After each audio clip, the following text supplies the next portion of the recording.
Bom dia, graça e paz. Sejam todos bem-vindos a mais uma Lab, a nossa live lendo a Bíblia Sagrada. Sabrina Trombinha aqui, junto com você, mais um dia. Entre, fique à vontade. Hoje eu tô aqui com um chazinho, que tá friozinho, tá gostoso, na correria, mas preparei um chazinho aqui. Você aí, tá frio ou tá calor aí onde você tá? Eu já tô de manga longa, gente.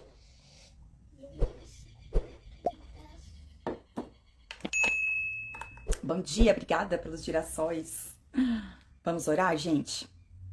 Pai, muito obrigado por mais um dia. Louvado é o teu nome, adorado, digno é o Senhor. Obrigado, Deus, pelo privilégio que temos de podermos te chamar de Pai, por ter sido aceitos como filhos por meio da obra redentora de Jesus Cristo na cruz. Esta semana nós estamos trazendo à nossa memória ainda mais forte tudo aquilo que Jesus fez por nós. É a semana da Páscoa, a semana de trazer e de propagar essa mensagem ao mundo, que Jesus veio, foi enviado por ti, ó Pai, como um cordeiro perfeito para morrer em nosso lugar. Obrigado, Deus, porque nós não somos mais escravos do pecado e não estamos mais debaixo da lei, mas fomos reconciliados contigo e estamos debaixo da tua graça, estamos mergulhados na tua graça e no teu amor, o que não nos anula de vivermos em santidade, de buscarmos a tua vontade para as nossas vidas. A graça, ela nos capacita a viver a tua vontade e nós somos gratos por isso. Em nome de Jesus eu oro, pedindo sabedoria e discernimento da tua palavra para a minha vida e a vida de cada pessoa que aqui está. Em nome de Jesus, amém. Amém! Glória a Deus! Vamos lá, então, dar continuidade na leitura de Juízes. Yara já tá encarangada, é igual um pinguim, amiga? Juízes capítulo 7, gente.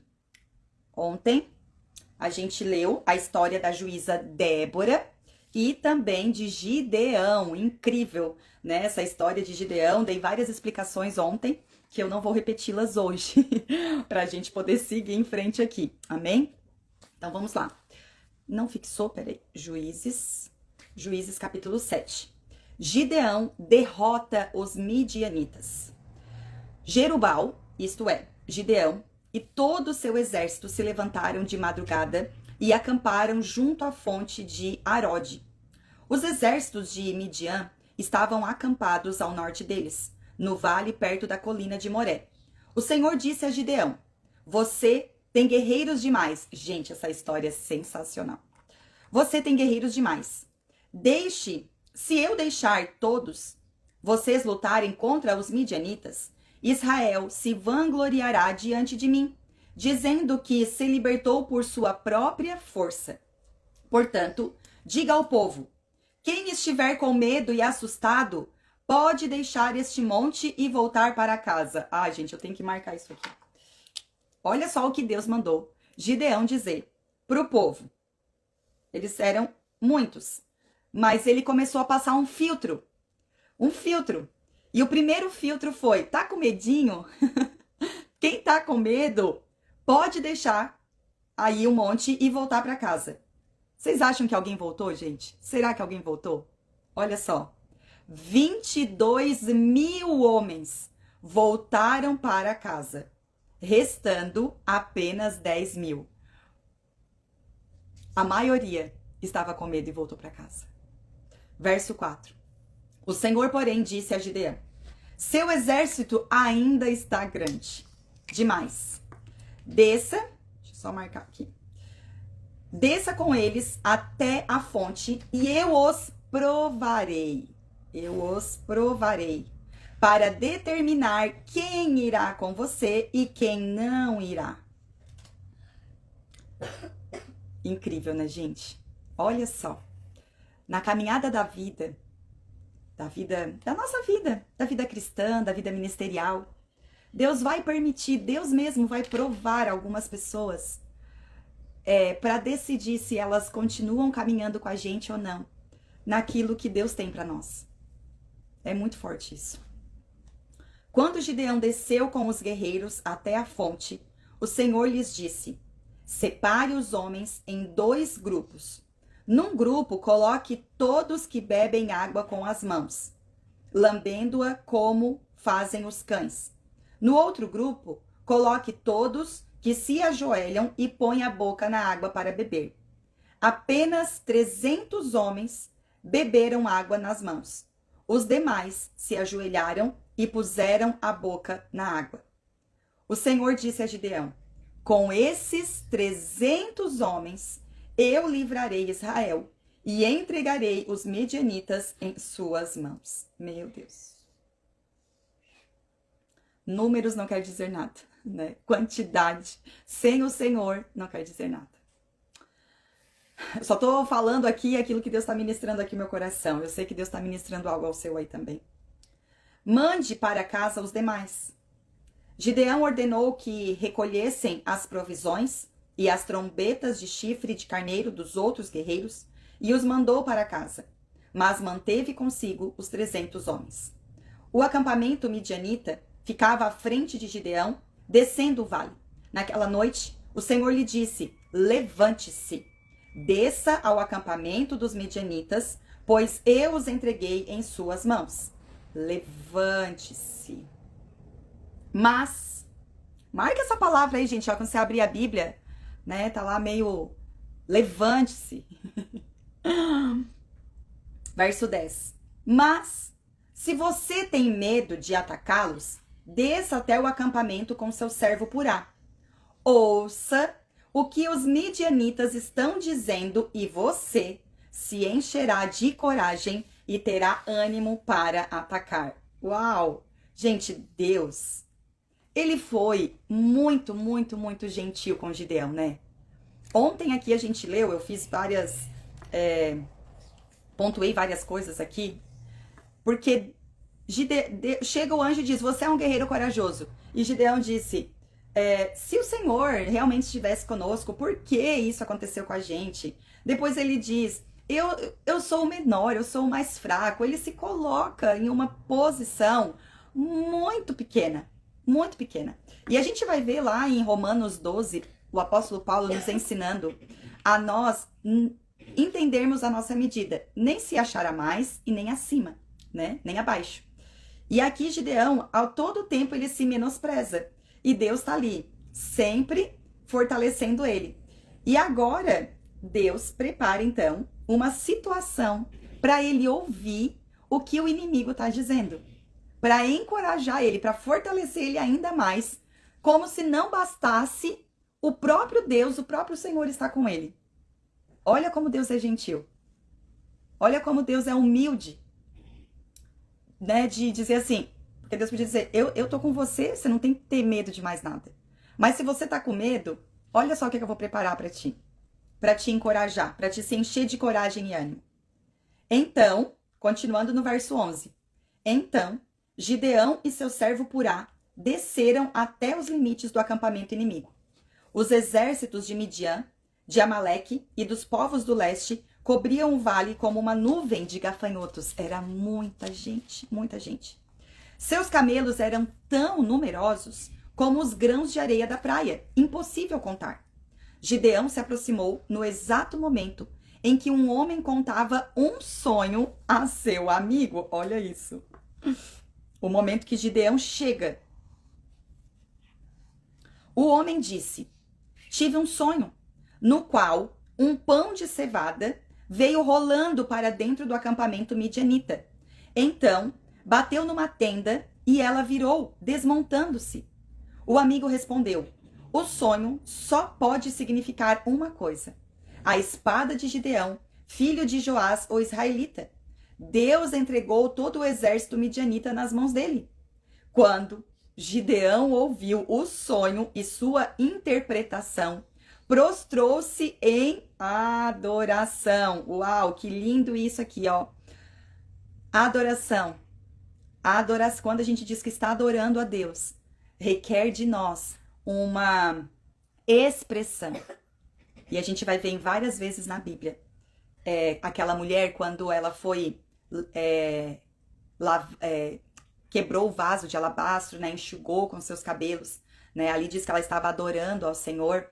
A primeira menção de adoração na Bíblia é quando Abraão pega o seu filho Isaque, coloca a lenha nas suas costas e diz para o seu servo: eu vou ali adorar o Senhor, que era um sacrifício, né? Então, a adoração sempre tem uma expressão.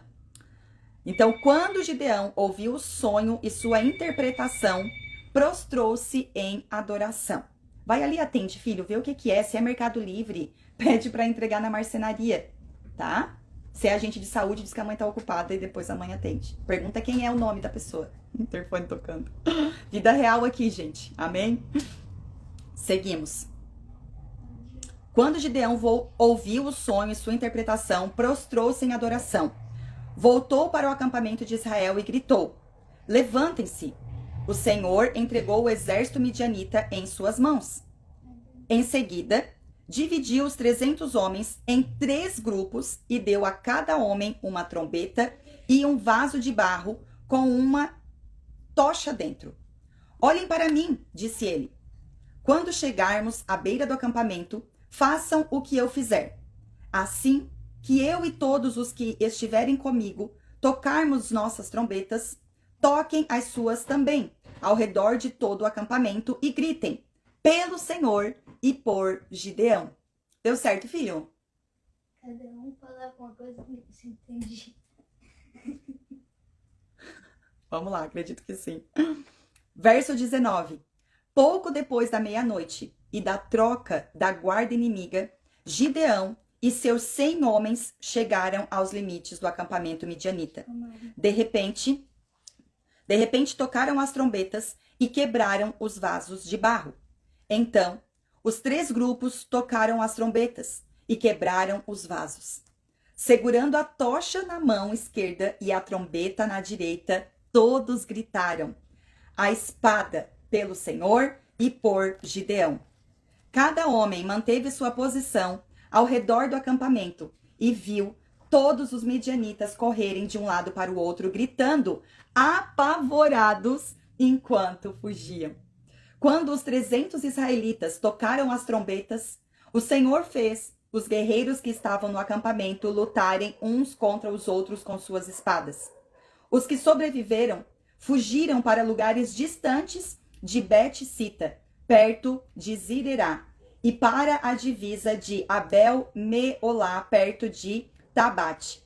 Então, Gideão convocou os guerreiros de Naphtali, Asser e Manassés, que se juntaram aos demais para perseguir o exército midianita. Olha só, aquele homem que lá no início estava com medo, né, se via muito pequeno, agora ele convoca os outros exércitos para ir atrás do exército midianita. Gideão também enviou mensageiros a toda a região montanhosa de Efraim, dizendo: desçam e ataquem os midianitas. Não permitam que eles cheguem aos pontos mais rasos de travessia do Jordão em Bet-Bara. Todos os homens de Efraim obedeceram.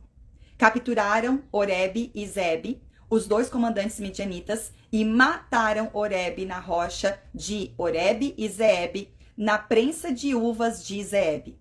Depois, continuaram a perseguir os midianitas. Por fim, levaram a cabeça de Oreb e a de Zeebe para Gideão, que estava do outro lado do Jordão. Uau! Sensacional! Oi.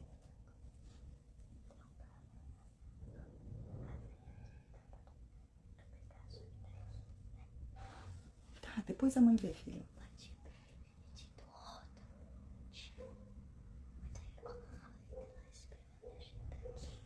Ô filho, fala pra entregar, diz assim, ó, minha mãe tá ocupada, é pra entregar na marcenaria. Ele não entendeu isso? Eu falei isso aqui, não entendeu. Mas você tem que falar bem declarado, amor. Eu acho que ele já entendeu, amor. Já entendeu. Gente, vida real. Se também não entendeu, vai falar isso. Vamos lá, capítulo 8. Vamos dar sequência aqui. Juízes, capítulo 8. Gideão mata Zebá e Zalmuna. Então, os homens da tribo de Efraim perguntaram a Gideão: por que você nos tratou dessa forma? Por que nos chamou quando foi lutar com os midianitas? E o repreenderam duramente? Deixa eu falar algo aqui para você, gente.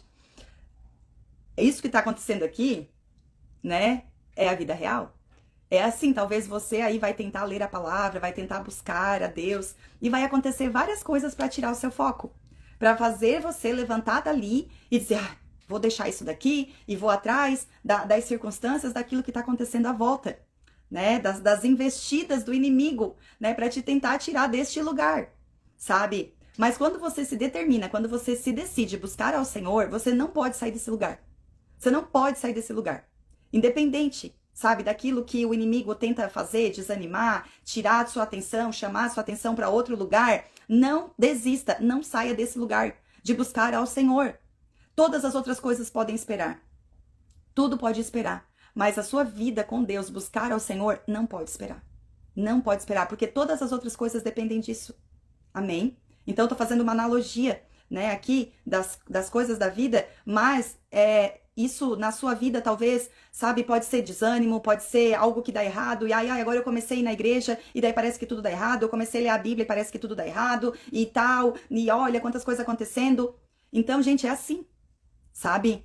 Mas você precisa ficar firme, você precisa ficar posicionado, seguindo em frente, sabe? Às vezes parece que vai parecer confuso, eu não tô entendendo, permanece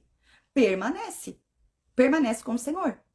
É o melhor lugar que você pode estar. E todas as outras coisas vão se amoldar àquilo que você estiver vivendo no Senhor. Colocando Ele no centro. Amém? Então, seguindo. Verso 2. Gideão, porém, respondeu: o que eu fiz em comparação com vocês? A sobra das uvas da colheita de Efraim não são melhores que toda a colheita do pequeno clã de Abiezer? Deus entregou em suas mãos Oreb e Zeebe, os comandantes do exército midianita. O que eu fiz em comparação a isso? Quando ouviram a resposta de Gideão, a indignação dos homens de Efraim diminuiu. Então, Gideão atravessou o rio Jordão com os 300 homens e, embora tivessem exaustos, continuaram a perseguir o inimigo. Olha isso! Quando chegaram a Sucote, Gideão pediu ao povo da cidade: por favor, deem um pouco de comida aos meus guerreiros. Eles estão muito cansados. Estou perseguindo Zeba e Zalmuna, reis de Midian. Mas os líderes de Sucote responderam: primeiro capture Zeba e Zalmuna, e então daremos comida ao seu exército. Muito bem, disse Gideão. Depois que o Senhor entregar Zeba e Zalmuna em minhas mãos, voltarei e rasgarei a carne de vocês com espinhos e com os espinheiros do deserto. Dali, Gideão subiu a Peniel, onde também pediu comida e recebeu a mesma resposta. Disse ele ao povo de Peniel: quando eu voltar vitorioso, derrubarei esta torre.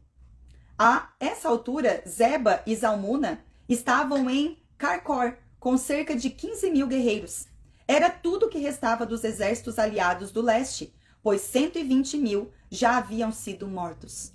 Gideão subiu pela rota das caravanas, a leste de Noba e Jogbeá, e atacou de surpresa o exército midianita. Zeba e Zalmuna, os dois reis midianitas, fugiram, mas Gideão os perseguiu e os capturou, derrotando seu exército. Gideão, filho de Joás, voltou da batalha pelo desfiladeiro de Eres. Ali, capturou um jovem de Sucote e exigiu que ele escrevesse o nome dos 77 oficiais e autoridades da cidade. Então, Gideão retornou a Sucote e disse ao povo: aqui estão Zeba e Zalmuna. Quando estivemos aqui antes, vocês zombaram de mim e disseram... Vocês zombaram de mim e disseram: primeiro capture Zeba e Zalmuna, e então daremos comida a seus guerreiros exaustos. Gideão prendeu as autoridades da cidade e os castigou com espinhos e espinheiros do deserto. Também derrubou a torre de Peniel e matou os homens da cidade. Verso 18. Depois disso, Gideão perguntou a Zeba e a Zalmuna: como eram os homens que vocês mataram em Tabor? Como você? Responderam eles. Todos pareciam filhos de rei. Eram meus irmãos, filhos de minha mãe, exclamou Gideão. Tão certo como vive o Senhor, eu não mataria vocês se tivessem poupado a vida deles. Gideão se voltou para Jéter, seu filho mais velho, e disse: mate-os. Mas Jéter não tirou sua espada, pois ainda era jovem e teve medo. Então, Zeba e Zalmuna disseram a Gideão: seja homem, mate-nos você mesmo. Gideão os matou e tirou os enfeites que estavam no pescoço dos camelos deles. Gente, esse Gideão não é mais o mesmo Gideão lá do início. Meu Deus, olha só que homem ele se tornou. De verdade corajoso, como lá no verso 12, o anjo do Senhor chegou para ele e disse: o Senhor está com você, guerreiro corajoso. Verso agora 22. O colete sacerdotal de Gideão. Então, os israelitas disseram a Gideão: seja nosso governante. Você, seu filho e seu neto nos governarão, pois nos libertou de Midian. Gideão, porém, respondeu: nem eu, nem meu filho governaremos vocês. O Senhor os governará. Ai. Uau! Mas tenho um pedido a fazer. Cada um de vocês me dê uma argola de ouro que tomou de seus inimigos como despojo. Uma vez que os inimigos eram ismaelitas, todos usavam argolas de ouro. Gente, esse povo de Midian aqui, né, era um povo que eles eram filhos de uma das mulheres de Abraão, que ele casou depois de ter tido Isaac e Sara ter morrido. Esse povo aqui vem lá de Abraão. Olha só como que, às vezes, na nossa vida, a gente faz algumas escolhas, né? A gente se alia às nossas vontades, a gente cede às nossas vontades, sem parar para pensar que lá na frente, isso pode se voltar contra a gente ou contra a nossa família.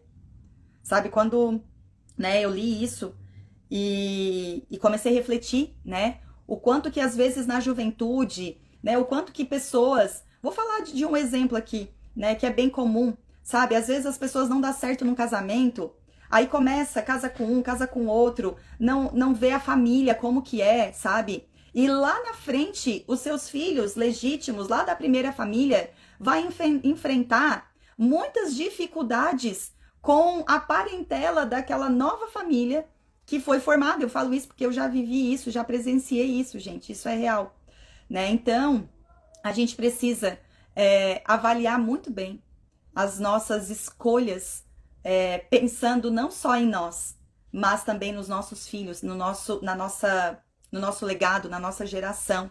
Porque, vê, Abraão já nem existe mais aqui, mas os filhos dele lá, né, se tornou um outro povo que depois se tornou inimigo do seu filho, que era a promessa do Senhor. Então, a gente precisa pensar muito, né, nas nossas escolhas, porque elas geram resultado, elas dão frutos, vai vir uma colheita que talvez a gente não vai colher, mas a nossa descendência vai. Então, verso 25. Com todo prazer, responderam eles. Estenderam uma capa e cada um jogou ali uma argola de ouro que havia tomado como despojo. O peso das argolas de ouro totalizou pouco mais de 20 quilos, sem contar os enfeites, os pendentes e as roupas de púrpura que os reis de Midian usavam, além das correntes que estavam no pescoço de seus camelos. Com esse ouro, Gideão fez um colete sacerdotal e o colocou em Ofra, sua cidade. Todo Israel, porém, se prostituiu, fazendo do colete objeto de adoração, e ele se tornou uma armadilha para Gideão e sua família. Uau! Lembra que eu falei de adoração antes, de adoração ao Senhor? E aqui eles estão adorando um objeto. Verso 28. Esse é o relato de como os israelitas derrotaram Midian, que nunca se recuperou. Durante 40 anos, do resto da vida de Gideão, houve paz na terra. Ó, o ciclo, né? Lembra que eu falei ontem, né? Desde o primeiro dia aqui, que Juízes trata de ciclos que esse povo vai vivendo. Eles fazem mal, fazem o que é mal aos olhos do Senhor, Aí eles sofrem, aí eles clamam ao Senhor, o Senhor ajuda eles. Enquanto Deus levanta um juiz e ele está vivo, eles têm paz, mas logo que esse juiz morre, então começa o ciclo tudo de novo. Aqui, então, eles tiveram 40 anos, dos anos restantes da vida de Gideão, eles tiveram paz. Verso 29. Então, Gideão, filho de Joás, voltou para casa. Gerou 70 filhos do sexo masculino, pois teve muitas esposas. E olha só isso que eu acabei de falar aqui para vocês. Depois a gente vai ver nessa história, gente, de Gideão. Como, olha só, ele teve muitas esposas e gerou 70 filhos. O tanto de incomodação que vai dar isso. Também teve uma concubina em Siquém, que deu à luz um filho seu, a quem ele chamou de Abimeleque. Gideão, filho de Joás, morreu quando era muito idoso e foi sepultado no túmulo de seu pai, Joás, em Ofra, no território do clã de Abiezer. Logo depois da morte de Gideão, os israelitas se prostituíram, adorando imagens de Baal e fazendo de Baal Beriti seu Deus. Os israelitas se esqueceram do Senhor, seu Deus, que os havia livrado de todos os inimigos em redor. Também não demonstraram lealdade alguma para com a família de Jerubal, isto é, Gideão, apesar de todo o bem que ele havia feito a Israel. Uau! Sensacional essa história de Gideão. E como que o povo, gente, como eu tenho visto as pessoas procurando ter relacionamentos por conveniência. Quando convém, eu tô junto. Quando não convém, eu não tô mais. Né? Quando aquilo me beneficia, sabe? E a gente vê muito aqui, né? Esse ciclo que esse povo vive aqui tem muito disso, né? Enquanto Gideão, enquanto os juízes estavam ali vivos, enquanto convinha eles estarem servindo a Deus por conta de que tinha um representante ali, direto, beleza. Quando aquela pessoa morria, eles iam para onde? Eles mudavam de novo. Eles iam para aquilo que convinha para eles. E veja que também, né, 40 anos já muda a geração, né? Veja também que os ensinamentos para os filhos não eram repassados. E aí as gerações que iam chegando, elas iam procurando os seus próprios interesses.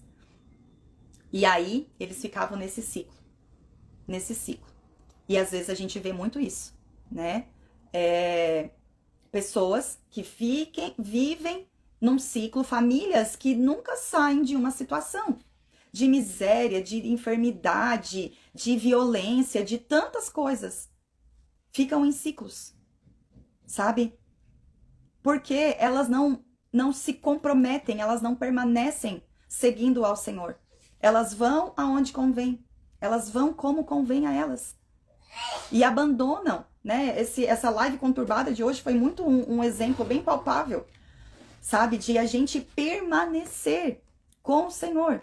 Ainda que algumas coisas à nossa volta querem tirar, eu fui tentada a levantar daqui e ir lá atender aquele interfone e ver quem estava ali, sabe? Fui tentada, passou aqui pela minha mente. Mas eu não fui. Mas isso é só um detalhe, né? E eu tô querendo falar algo muito mais profundo com você. Não sei se você tá conseguindo entender isso. É muito mais profundo, sabe? Diz respeito às emoções, diz respeito, sabe, às vezes a dúvida que vem, né, no seu coração. Talvez você se vê assim como Gideão, tão pequeno, né? E ainda que o Senhor vem e você tem experiências com o Senhor, você ainda tá com medo de avançar e o Senhor usa alguém para falar com você e mostra na palavra, né? Mas daí, às vezes você vai até um ponto e depois retrocede. Ou você não tem coragem de confessar para a sua família que você é diferente. Sabe, você às vezes tem medo de se posicionar e acaba ainda compactuando com algumas coisas, com mentira, sabe, com situações que surgem, né, de engano, sabe, de vício, né, uma bebedeirinha aqui, uma saidinha ali, uma mentirinha pequenininha, sabe? Coisinhas que parece que são normal, porque tá todo mundo fazendo, mas não é. Sabe, são ciladas, são armadilha, como a gente viu aqui, ó. Isso vai se tornar uma armadilha para você. Amém? Deixa eu ver aqui, a Karen botou, é sutil a tentação do inimigo, você vai achar que é trivial algo simples. Pois é, bem isso. Lilian, hoje como mãe vejo como tratava minha mãe quando era adolescente e estou quebrando isso nos meus filhos. Nossa, justamente, muito isso, tratando ela melhor para eles verem e eu tratando eles melhor que minha mãe me tratou. Bem assim, quebrando ciclos, justamente a honra. Gente, a honra, né, ela abre portas e ela realmente quebra ciclos de ciclos, sabe, de derrota na vida da pessoa. Muitas vezes, muitas pessoas vivem uma vida derrotada porque ela não honra, sabe? A honra, ela é fundamental na nossa vida. Ela é fundamental. Então, isso eu também busco muito, assim, honrar, né? E mostrar para os meus filhos. Por exemplo, eu tenho a minha avó, né? Viva ainda. Então, assim, agora recente foi aniversário dela. Ela tá morando na casa da minha tia. Aí meu filho mais velho não queria ir. Mas eu disse, não, mas tu vai? É aniversário da avó. É um dia, um domingo à tarde só. Nessa tua grande vida. Tu vai, sabe? Sempre que eu vou, né? Que eu tinha meu avôzinho vivo até pouco tempo também. Sabe? Sempre que ia, levava junto, sabe? Pra estar lá. Vamos ali, pede a bênção, né? Porque algo que eu, por exemplo, falhei. Eu ainda sou da época de pedir a bênção. Mas eu não passei isso, né, para os meus filhos. Mas eu, até hoje, né, eu peço para qualquer tio, tia, vovó que eu encontro pelo caminho, né, como um ato de respeito, assim, porque a minha mãe me ensinou isso, né. Mas outras coisas, sabe, eu também busco já fazer diferente daquilo que eu não via, né, fazer, e agora eu busco fazer de forma intencional, justamente para ensinar os meus filhos. Amém? Temos que passar para as próximas gerações. O ensino do Senhor, principalmente, né? O amor à palavra, deixar um legado de fé na vida deles. Não é só tem que ir na igreja, mas é sentar em casa, abrir a Bíblia, fazer devocional junto e explicar em todas as situações como e por que amar o Senhor e não amar as coisas deste mundo. Não é só, vai na igreja, achando que é responsabilidade do pastor deixar um legado de fé na vida dos nossos filhos. Não é não. É responsabilidade de cada um de nós. Amém? Gente, conversei demais. Meu Deus, tem que trabalhar. Pai, muito obrigado, Senhor, pela tua palavra, por esse tempo. Obrigado, Deus, pelo teu amor derramado em nossos corações. Obrigado porque o Senhor nos fortalece, o Senhor nos encoraja, o Senhor vai conosco, o Senhor nos ensina por meio da tua palavra, Senhor. Que nós venhamos estar posicionados, que nós não venhamos negociar, que nós não venhamos nos distrair, que a tentação, Senhor Deus, não nos roube deste lugar de estar contigo, de estar firmado na tua palavra, de estarmos na tua presença, Senhor. Em nome de Jesus. Louvado é o teu nome em todas as coisas. Amém. Amém, meu povo? Beijo no coração. Essa live vai lá pro YouTube. Depois, se você assistiu ela do meio pro fim, enfim, volta, assiste lá desde o começo. Que Deus ministre ao seu coração poderosamente por meio de tudo isso que aconteceu aqui hoje. E amanhã, se assim Ele permitir, nós estaremos aqui novamente dando sequência nessa história incrível que é aí a descendência da família de Gideão. Espero por vocês. Até!